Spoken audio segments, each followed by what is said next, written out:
start to the season, especially on offense. In their first 3 games, they averaged just 20 points. Since then, they're scoring over 30 points per game.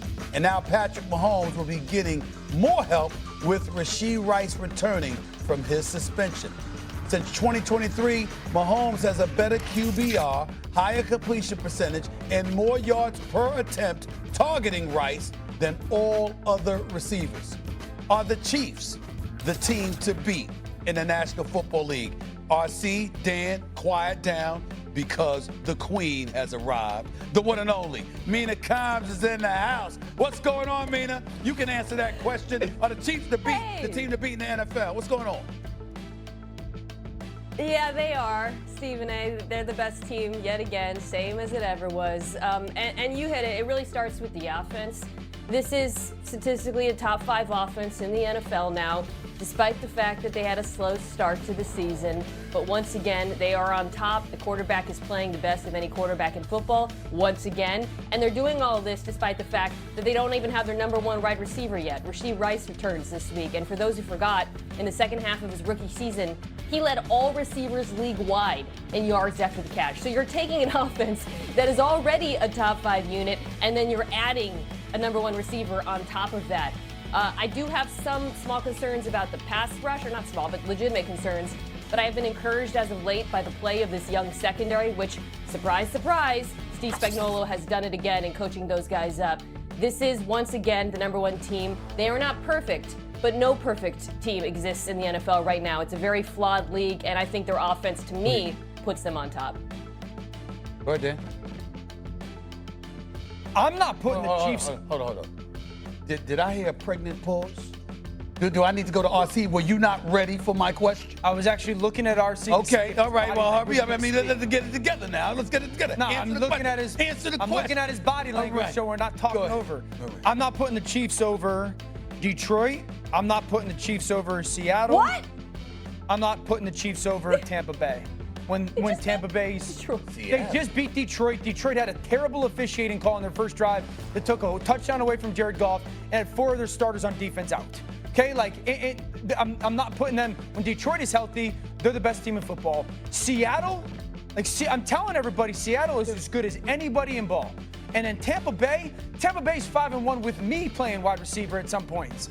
Tampa Bay is going to be the rare team that gets healthier as this season goes along. And so while Kansas City's playing fantastic, they're no question one of the best. But I'm not just going to sit here and say they're the team to beat and everyone's going to go, well, they have Patrick. Who's the quarterback for the Seattle Seahawks?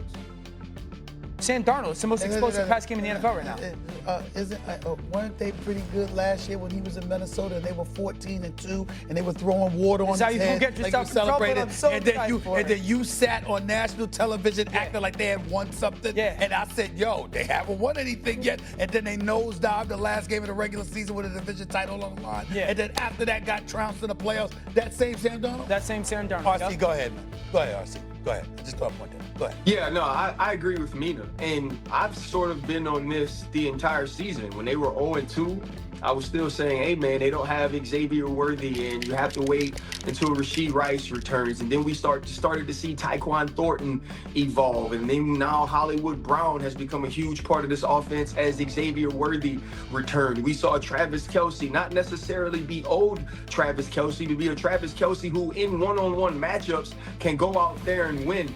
And we have gotten desensitized to watching Patrick Mahomes play. We have a level of expectation of him that if the numbers don't feel a certain way or look a certain way, we don't recognize how well he is playing. He has put this team on his back like a Toomey backpack since the first week of this season. And he said, I'm gonna do every single thing I need to do to make us competitive. Every single thing I need to do to help us win. And Steve Spagnuolo, who at the beginning of the season, there was communication issues, there was issues when they blitzed and being able to match up on the back end. Now starting to use some of those young pieces that has helped Trent McDuffie move around and be utilized wherever you want him each and every week. And you watch the game, and you see guys like Bolton and Tranquil and Chanel just absolutely ball week to week. This is the team to beat, and this is why.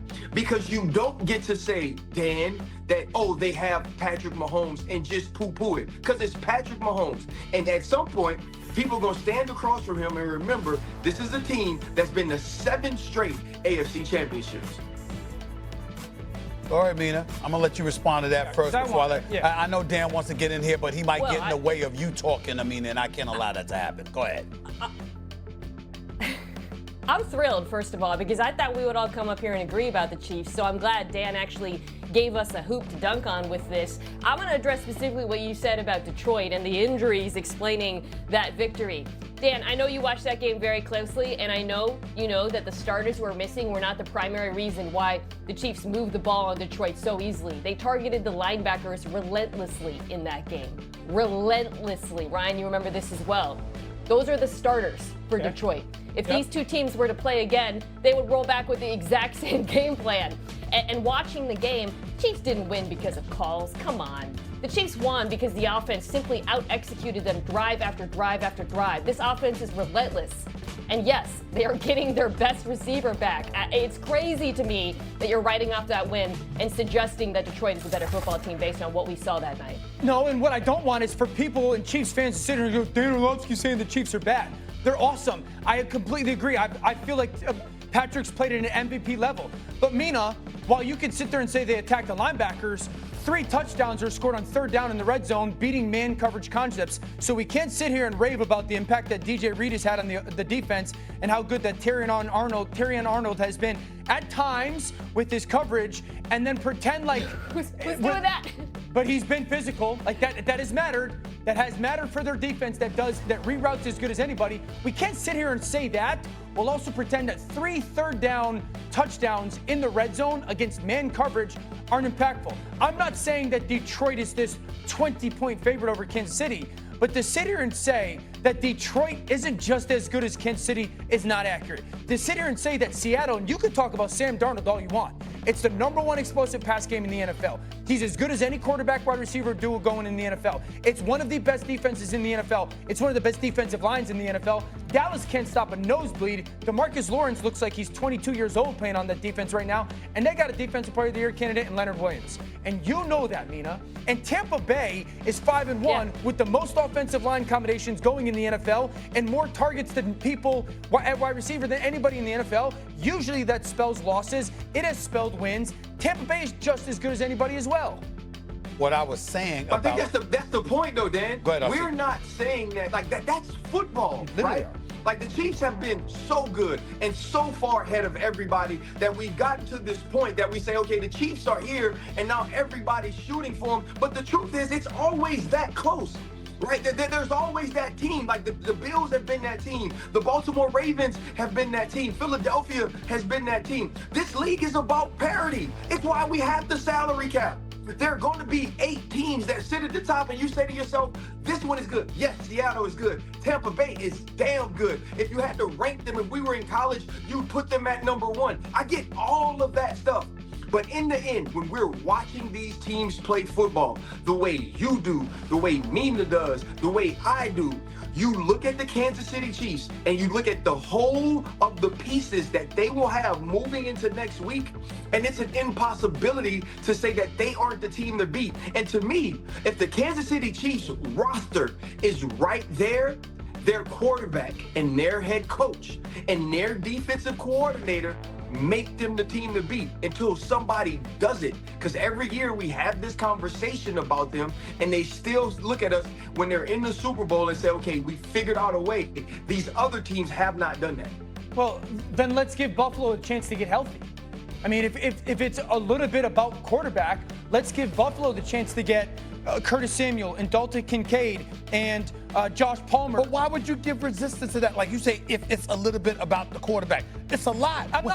The fact that Patrick Mahomes is there, having the kind of year that he's having without his weapons. I mean, Xavier Worthy was out for a few games.